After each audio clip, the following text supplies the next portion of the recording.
Will Tyson Bagent be able to lead the Chicago Bears to victory on Sunday? We talk about that next on the Unbearable Sports Podcast. I'm going to take the North and never give it back. So that's a good pick. You get the corner. Man, I'm confident in our offense, that's for sure. Yeah, she's got some nice. Welcome back to the Unbearable Sports Podcast. I'm your host, Brad Barron. Make sure to like and subscribe out there on YouTube. Also, rate the show 5 stars everywhere that you get your podcast.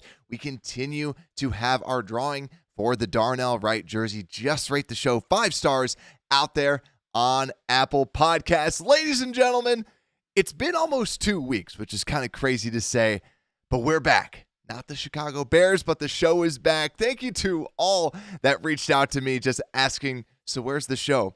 I should have posted something. I was out on vacation, relaxing. I haven't taken time off since this is the third season that we've been doing this show. So it was nice to kind of be away. I should have posted something, so apologies about that. But for those on YouTube, you can kind of see new studio that I've been setting up, trying some different things. Still have to update the intro, but yeah, I got a lot of stuff planned for the show with PayPal being gone.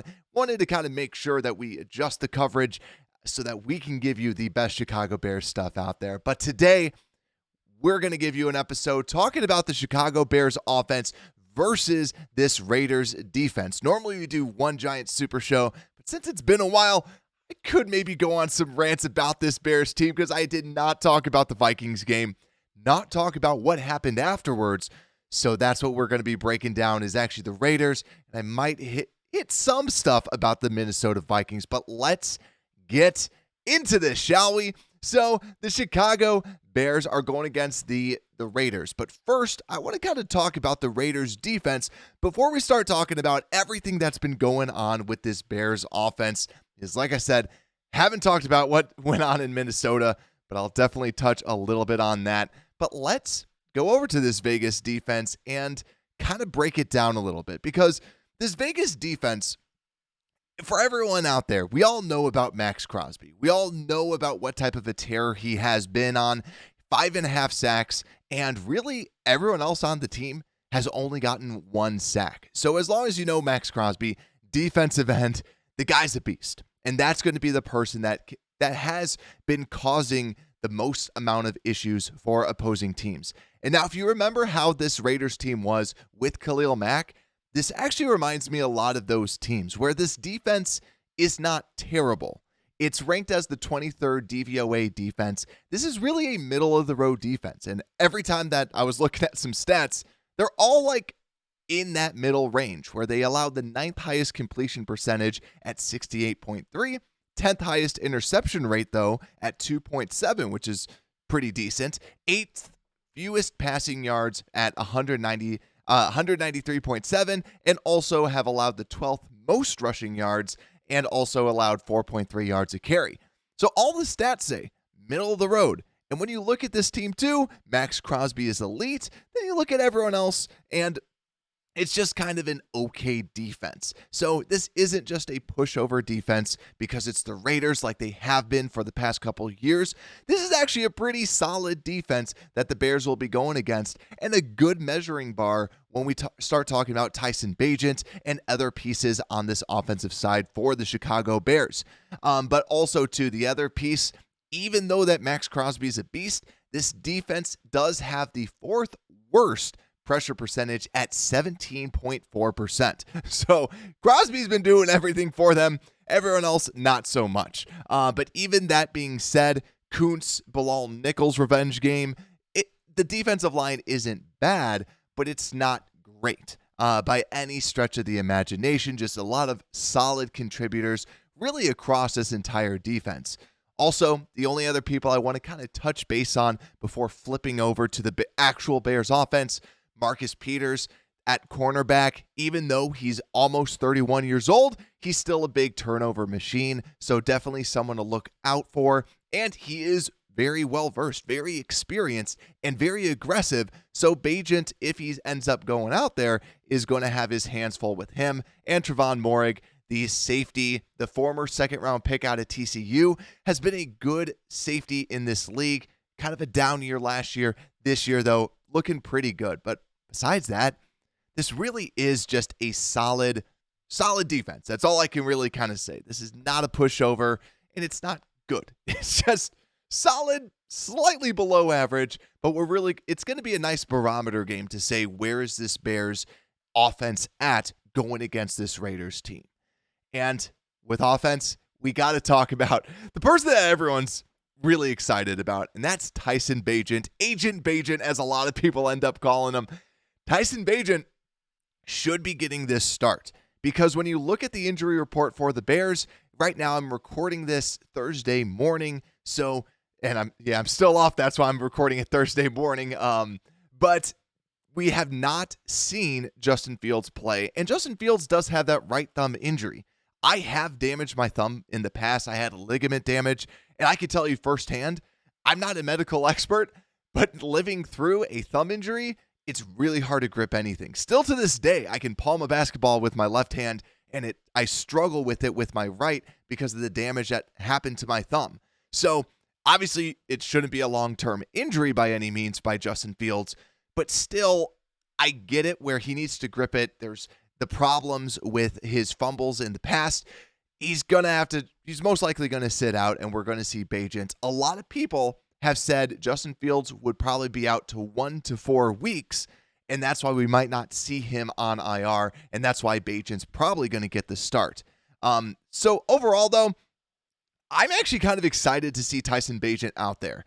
I think that the one person who's probably most excited to have Tyson Bagent out there, as weird as this sounds, as bad as this sounds, the person I think that's most excited about Tyson Bagent being out there is Luke Getsy, because it just doesn't seem good between Fields and Getsy. It seems like a bad relationship, and I've heard others say this, so this isn't just me.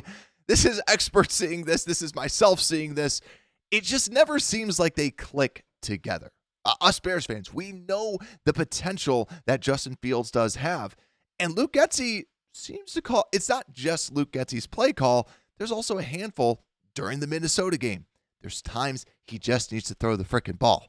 That's why I think Getsy's really excited to see Tyson Bagent. And we talked about this in the training camp episodes.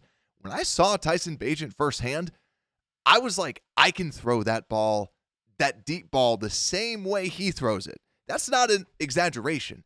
I've had questions about his deep ball, his arm strength on the deep ball. The short range, to me, is a West Coast quarterback. Give him the quick game. Give him the intermediate game. But that deep ball, we saw it against the Vikings, interception. From what I was seeing, he was always throwing kind of those lame ducks deep. I think that this game plan has to be short, has to be quick, which we didn't really get a lot out of with Justin Fields. So hopefully Getsy's smart enough to know, let's throw in some slants, let's throw in some quick passes to really kind of open up this offense. I think that's something that Getsy should hopefully be jotting up, but who knows? Chances are he's probably going to say, let's just throw a million screens out there and call it over and over and over again. But I do believe that Tyson Bagent, he's getting ready, and let's see what he can do. I'm for one, am excited, but for those that are watching out there, let me know down below, what do you think about Tyson Bagent? Do you think he's actually going to have a good game? What's your prediction for him? Because I think he should have a solid game, because I think he's more of a kind of like a Brock Purdy, kind of like a Gardner Minshew, if you will, where I think he doesn't have that true NFL arm strength, but I think he can run a game plan. I think he's going to be able to run some simple concepts, and that's what I'm most excited to see, is he should just listen to a system. While Fields, I felt like he never necessarily ran the system. So hopefully we'll see what ends up happening. This reminds me of Mitch Trubisky and Nick Foles all over again, and I can't stand it, for one. But also, speaking about things that we can't stand, we got to talk about the centers. We got to talk about what's been going on, because Cody Whitehair, we talked about this at the beginning of the season. My biggest fear with Cody Whitehair is when he kind of calls out, I was calling it more out in the running game, where it never seemed like people would put a helmet on a helmet. Now that Whitehair had to be at center, we saw a lot of mistakes happen with just alignments and protections being called. Is that on Fields?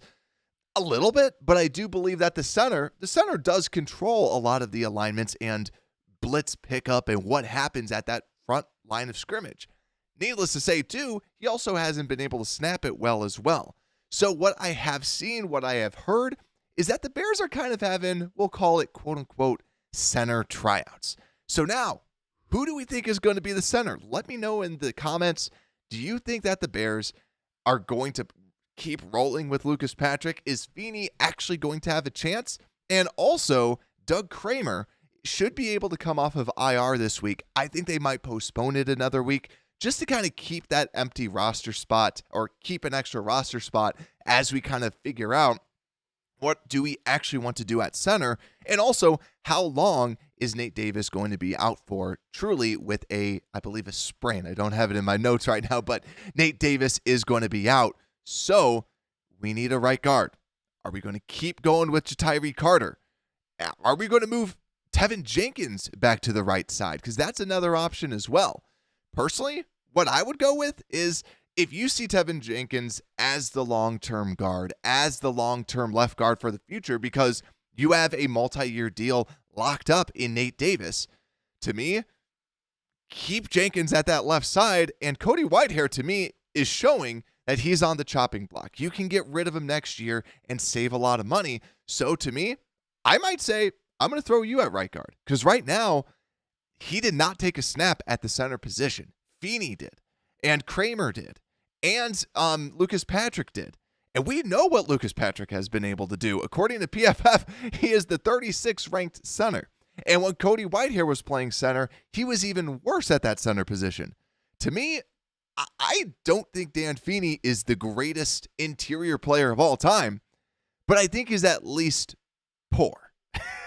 Not terrible, just poor. It's sad that we're looking for poor, but I think that Feeney does give you better play than what Lucas Patrick would be giving you out there. So I hope we see Feeney at least out there, and why not move Whitehair over to the right guard and see what he can do? Because Ja'Tyre Carter, I don't mind, but I think you need something a little bit better. Ja'Tyre Carter's good when you have to put him in at a pinch, but I don't love what we saw. I always say he's Alex Bars. You don't want Alex Bars starting every single game. And if you have a starter in Cody Whitehair that has performed very poorly, that's someone that I want to see out there. Why not put out Whitehair, have Whitehair show that he should not be on this team anymore, right? He should not be on this team next season. But overall, this offensive line, let's hope that we get a center. Like I said, let me know who you think the center is going to be starting for the Chicago Bears on Sunday, because I think it's going to be a very interesting matchup. And also, just because I'm talking about the offensive line, kudos to Darnell Wright. I think Darnell Wright has been very good, and PFF ranked him as the 27th overall center, 9th in run blocking, 41st in pass blocking, so still needs to get that up. But I can't wait till Braxton Jones is back to see these tackles really play. And my last little bit that I want to just mention, I see a lot of mock drafts out there talking that the Bears have to upgrade the line because we have to get a tackle. To me, the tackle position with Braxton Jones healthy, I don't think it's as big of an issue as the center position. And I'm just starting a lot of my scouting right now. I haven't seen a lot of center prospects that I really love like last year with Tippmann. Like last year was a center draft class, if I do say so. I'm sorry if that rubs people the wrong way, but the center class last year was good with John Michael Schmitz, who hasn't been good this year. Tippmann was very good. There's a bunch of other centers that I know we talked ad nauseum about on this show, but let's move on to the next. We can only talk about offensive line for so long. Larry Borum, solid, but kind of regressing back. I thought that he would play a little bit better, but he really hasn't been looking the same. But let's flip over to the running back position, because the biggest question that we are asking, are we going to get Roschon Johnson back? Now, as of me recording this podcast, he did not participate in Wednesday's practice. Now, if they do say that he was limited on Thursday, I remember hearing a doctor talk about this, that kind of the concussion protocol is you might sit out on Wednesday and be evaluated for your concussion. Then on Thursday, they kind of have you limited more as the sense of we're going to test you out.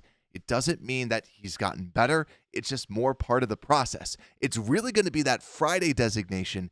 Did he not participate or did he? Because on Thursday, they can kind of clear him. So it's really going to be about today. Is he truly going to be cleared to play or not? Because someone posted out the pass blocking grades. The running backs did a terrible job. And I do think that, yes, D'Onta Foreman gives you some of that, gives you a solid back. But going back to the Minnesota game that I haven't talked about, I really felt like you saw the lack of D'Onta Foreman's burst as there was wide open holes, and he just didn't have it. It just seemed like age and Father Time just kind of grabbed him and pulled him back a little bit, where maybe 2 years ago he would run through that hole. Roschon Johnson would burst through that. Khalil Herbert would burst through that. But Foreman, not so much, kind of being pulled back a little bit by Father Time. And it doesn't mean that he's bad. It doesn't mean Foreman's bad. It just means that he can't take advantage of some of those holes that a younger, quicker, faster back, more explosive back can have. But we still see the power he runs with as he's holding dudes onto him and he's making some runs. He's still good, but he's not Roschon Johnson. He's not Khalil Herbert with the ball in his hands. But yet again, I think that he'll still give you adequate play at the running back position. And if I had to put something on it, do I think Roschon's going to play or not? I lean more towards no. That was a pretty big hit that he took when he was knocked out with a concussion. I hope he can come back. Concussions, it's always a giant question mark. And this is also something that you fear with someone like a Roschon Johnson. Hopefully this isn't a reoccurring event, because he does like to lay the lumber. He does like to smack people. And at the NFL, there's a lot more mass, a lot more physics that is being involved at the NFL level. But last but not least, let's break down the wide receivers. And something that I wanted to say when we played the Vikings and watching the Vikings games, we need a third wide receiver. And Darnell Mooney has not been great, but he does attract a lot of the attention away from a DJ Moore, which I got to give him kudos there. But Darnell Mooney has not played like Darnell Mooney. I still think he's a solid receiver, but I'm more curious about the number 3. So, Scott, where are you at?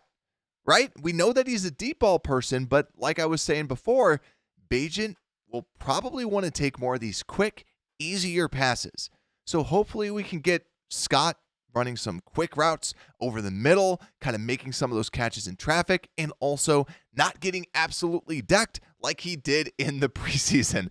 If you don't remember, every time he took a hit, it reminded me of Kevin White, where you're like, just go down, dude.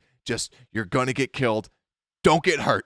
So he's going to be someone big that we need to hopefully see Scott take that next step and start developing more as a wide receiver. Because who would have known? Without EQ St. Brown out there, we're really kind of suffering for that third wide receiver. Now, if I flip back over to the injury report, I believe EQ was on IR, and that's why he's not on the injury report. But also, too, I might as well just go through the entire piece. Nate Davis did not participate on Wednesday. Dan Feeney was limited with a knee injury on Wednesday. Travis Homer limited with a hamstring. Then also Roschon Johnson, concussion, like we said. Doug Kramer, full participant. Darnell Wright, limited with a shoulder. But really, the wide receiver position, can we see Velus do something? Velus was developing as a wide receiver in training camp. Yet again, no one's popping you. No one's hitting you in the face. That's why I really do think that Scott needs to take that next step and show that he is a true receiver. I believe they were also working out a handful of receivers this week as well. And by doing that, you need a true receiver. Scott, can you be that? Velus, can you be that? But let's go to my last little point, because let's kind of summarize this. Cole, and also, we always skip over the tight ends. Cole Kmet has been solid, has been good. Nothing that I want to talk about with him. Just keep doing your thing. I think that he could have a potential big game. Being a veteran, being in that small intermediate range, easy passes for Tyson Bagent. But let's go to the last. What will happen?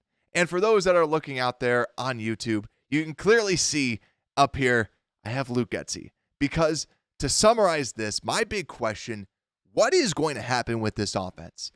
Luke Getsy, what is Luke Getsy going to be going out and trotting out on this offensive side of the football? Because that, to me, is the biggest question with this. Like I said, Bagent is young. Bagent just wants to, he's looking up to this guy. And he's saying, what do you want me to do, Luke? What do you want? Where do you want me to throw the ball? I just need a game plan. I put a lot on Luke Getsy. I think it's going to be up to him to see how this offense does. And also, too, Luke Getsy has the most writing on this game because this is kind of reminds me of Matt Nagy. Okay, Nick Foles, you're in. Let's see this new offense. And yes, is it a lot to put this on an offensive coordinator that it's an undrafted rookie free agent that's going to be most likely getting the start? Yes, it is. But at the same time, when it comes to the job reviews at the end of the year, Luke Getsy has to say, see what happened when I had this person that could get the ball out quick, that could do what I said, right? That's going to be what he's going to be talking about in those meetings if this year still continues the way that it does currently. But let me know down below in the comments how many points you think that the Bears are going to score. To me, I'd be happy if we get over 20, because if we get over 20, to me, that means that Tyson Bagent had a pretty good game, and it also meant that we got the ball running. I still don't believe that Roschon Johnson is going to be playing, so that's where, if we can just get past 20, I'll be a happy man, because it sounds pathetic, but without your starting running backs, without your starting quarterback, how many teams would you expect to be putting up those 20 points? I think that's the bigger question. To me, if I'm putting together the game plan, I already mentioned this, quick passes to Kmet, quick passes to Moore, get the ball in your playmakers' hands, but don't be calling screenplays every single time. Stop with the screenplays, because it worked at the beginning of the year. It doesn't work now. Quick passes, intermediate passes, over the middle of the field. That's something that Justin Fields has not done. Literally during Minnesota, 0 passes across the middle of the field, everything outside. And even the game before that, everything was practically outside. He made a couple passes down the middle, but really everything was outside. I want to see that middle of the field open up, because that's where a lot of the good offenses can really take advantage. But like I said, let me know what you believe down in the comments, what you feel. I could tell you this. It feels good to be back. Sorry for the delay. I hope that you enjoy. Make sure to like and subscribe out there on YouTube. Also, rate the show 5 stars everywhere. Get your podcast. Just search for Unbearable Sports and you will find us there. I will be breaking down the defense next. That's right. 2 episodes this week, and then we will have a post-game video as well. I believe I'm going to have that on Monday. My vision is I kind of want to rewatch the game rather than just an instant reaction, truly break it down so that we can really get into depth on who looked good, who didn't look good, rather than going, hey, I feel this person did well. So that's what I plan on doing on Monday. I hope to see you all there. And with that, Unbearable Sports Podcast, we are out.